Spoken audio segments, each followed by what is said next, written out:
کے مسلمانوں پر کیا ظلم و ستم ہو رہے ہیں، لیکن ان کا طریقہ دیکھیں، ان کا انداز دیکھیں، ان کا اسلام دیکھیں۔ گھر مٹ گیا، بم پھینک دیے گئے، لوگ مر گئے، بچے مر گئے، زخمی ہو گئے، لیکن ان کی نماز نہیں چھوٹی ہے، وہ نماز پڑھ رہے ہیں۔ ایسے عالم میں جب ان کے بچوں کا انتقال ہو گیا، وہ نمازیں پڑھ رہے ہیں۔ ایسے عالم میں جب پانی بند کر دیا گیا، جب کھانا بند کر دیا گیا، مراد آباد والوں صرف کچھ پروٹیکٹ کا بائیکاٹ کرنے سے فائدہ نہیں ملے گا۔ اگر فلسطین والوں سے سچی محبت ہے، اگر عقیدت ہے، تو اپنی مسجدوں کو بھر کے رکھ دو اور ان کے لیے سچے دل کے ساتھ دعا کرو۔ انشاءاللہ آپ کی دعا رائے گا نہیں جائے گی، آپ کی دعا رنگ لائے گی۔ اور بتائے آپ کو ایک ویڈیو میں نے دیکھی، آپ سن کے حیرت میں رہیں گے۔ ایک بچے کی عمر ہے تقریباً 12-13 سال کی، اس کے زخم لگ گیا ہے، بڑا گہرا زخم ہے، ضرورت ہے ٹانکے لگانے کی۔ اللہ اکبر! اگر ٹانکے لگائے جاتے ہیں، آپ مجھے بتائیے کتنی تکلیف ہوتی ہے۔ بندہ پہلے جگہ کو سن کرتا ہے، اس جگہ پہ ڈاکٹر انجیکشن لگاتا ہے، اس کے بعد میں وہ ٹانکے لگائے جاتے ہیں، پوری ٹانگ کٹی ہوئی ہے۔ اللہ اکبر! لیکن میڈیسن نہیں ہے، کوئی پین کلر نہیں ہے، کوئی اس کو سن کرنے کے لیے انجیکشن نہیں ہے، کوئی نشہ کرنے کی دوا نہیں ہے۔ اللہ اکبر! اب ڈاکٹر کو ضرورت ہے کہ اس بچے کے ٹانکے لگائے جائیں۔ میں یہ بتا رہا ہوں، وہاں کے مسلمانوں کا عالم دیکھیں، وہاں کا ایمان دیکھیں، وہاں کی مسلمانیت دیکھیں، وہاں کی ہمت دیکھیں۔ فلسطین والوں نے کربلا کا میدان یاد دلا دیا۔ اتنے یزیدی تھے لیکن امام حسین کا قدم پھسلا نہیں تھا۔ آج فلسطین میں ہزاروں لاکھوں یزیدیوں نے ظلم و ستم کیا، لیکن حسینی آج بھی اپنی جگہ پہ ڈٹے ہوئے ہیں۔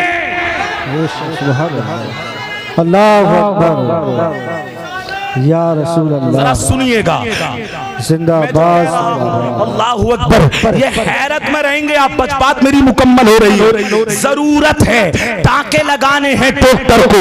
14-15 سال کی عمر ہوگی نہیں، 12-13 سال کی عمر ہے۔ اللہ اکبر!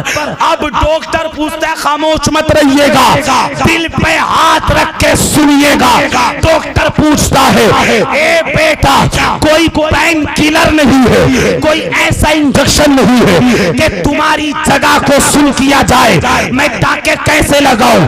بچے نے جواب دیا، آپ مجھے قرآن لا کر دے، میں قرآن پڑھتا جاتا ہوں، آپ ٹانکے لگاتے چلے جاؤ، میں قرآن پڑھوں گا۔ الحمدللہ رب العالمین الرحمن الرحیم مالک یوم الدین سبحان الذی اسری بعبدہ لیلا من المسجد الحرام۔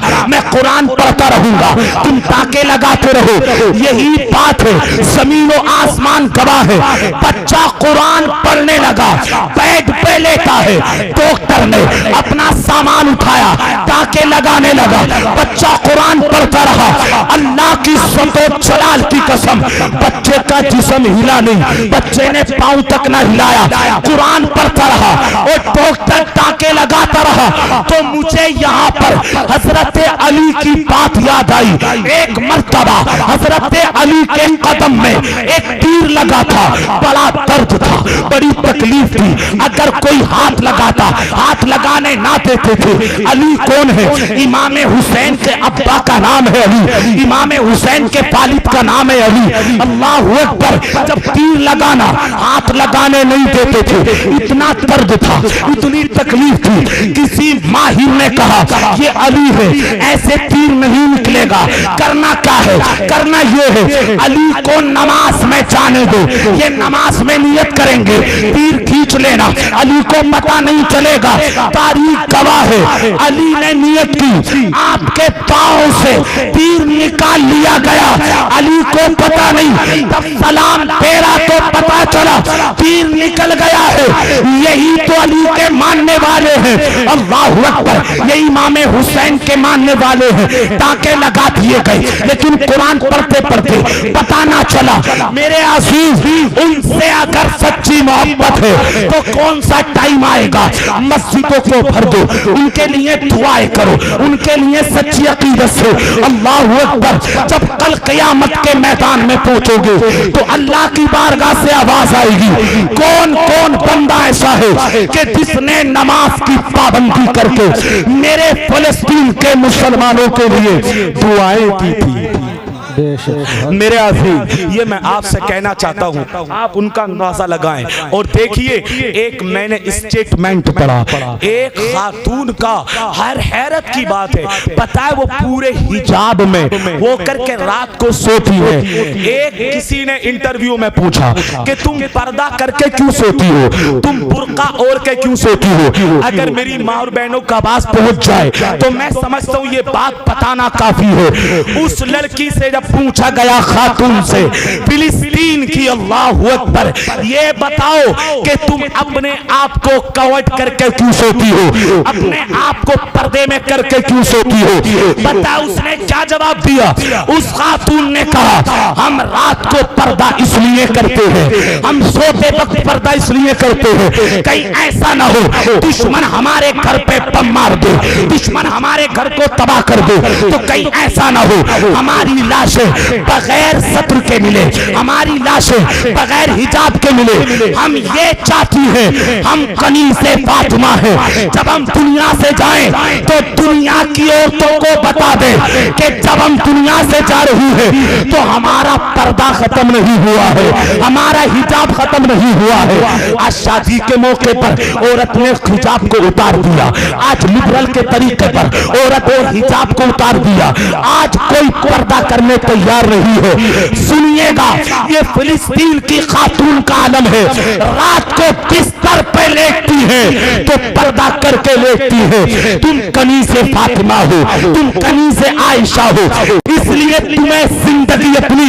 پردے کے ساتھ گزارنی ہے. اور میں یہ جملہ کہنا چاہتا ہوں دل ٹھوک کر, آج ساری دنیا کے مسلمانوں کا میں نے جائزہ لے لیا تو یہ میں فیصلہ کرتا ہوں جو فلسطین کے مسلمان ہیں وہ دنیا کے کسی کونے پہ نہیں ہے. حق بات میرے عزیز, اس لیے اگر ان سے عقیدت ہے, محبت ہے, تو اپنی مسجدوں کو بھرو, ان کے لیے دعائیں کرو, اپنے گھر سے ان کا کلچر نکالو. دیکھیے اللہ رب العزت نے ہم کو مسلمان بنایا ہے, اللہ نے ہمارے پر بڑا فضل و کرم کیا ہے. وہ صرف انہی کا میٹر نہیں ہے, وہ ہم سب کا میٹر ہے, ہم سب کے لیے. اللہ اکبر. بس تقریر میری مکمل ہو گئی ہے, مجھے 1 بجے تک بولنا تھا, 1 بج گیا ہے, اس سے آگے میں نہیں بڑھوں گا. لیکن بس ایک بات آپ سے پوچھ لوں, آپ کی اجازت ہو تو. میں نے جو تقریر کی ہے بڑی محنت کی ہے آپ کے سامنے صرف اس لیے تاکہ میرے بھائی عمل کریں. آپ میرے بھائی ہیں, آپ میرے باپ ہیں, آپ میرے رشتہ دار ہیں, آپ میرے اسلام کے رشتہ دار ہیں. میرے عزیز تقریریں سنتے رہیں گے, میرے بعد میں بھی تقریریں ہوں گی, لیکن اپنے آپ کو کب بدلے گا, آئیے انقلاب پیدا کریں, اپنے آپ کو بدل لیں, اپنے آپ کو چینج کر لیں. اب کوئی اور وقت نہیں آئے گا, اب کوئی اور ٹائم نہیں آئے گا. ہمیں لگ رہا ہے میرے عزیز کہ ٹائم بہت زیادہ تبدیل ہو گیا ہے, اور سچی دعا کریں کہ اللہ رب العزت ہمارے لیے بیت المقدس کو فتح کر دے. ہماری آنکھیں بیت المقدس کی فتح کو دیکھ لیں. انشاءاللہ فتح تو مسلمانوں کی ہوگی. بہت جلد پرچم اسلام بیت المقدس پر انشاءاللہ لہرائے گا, کیونکہ اللہ اکبر, کوئی جذبہ قاسم لے کے, کوئی جذبہ خالد ابن فرید لے کے انشاءاللہ پھر جنم لے گا اور بیت المقدس پر ہمارا پرچم لہراتا ہوا نظر. سبحان اللہ, سبحان اللہ. انشاءاللہ انشاءاللہ اللہ رب العزت آپ کو خوش رکھے, شاد رکھے. جو میں نے بیان کیا اللہ رب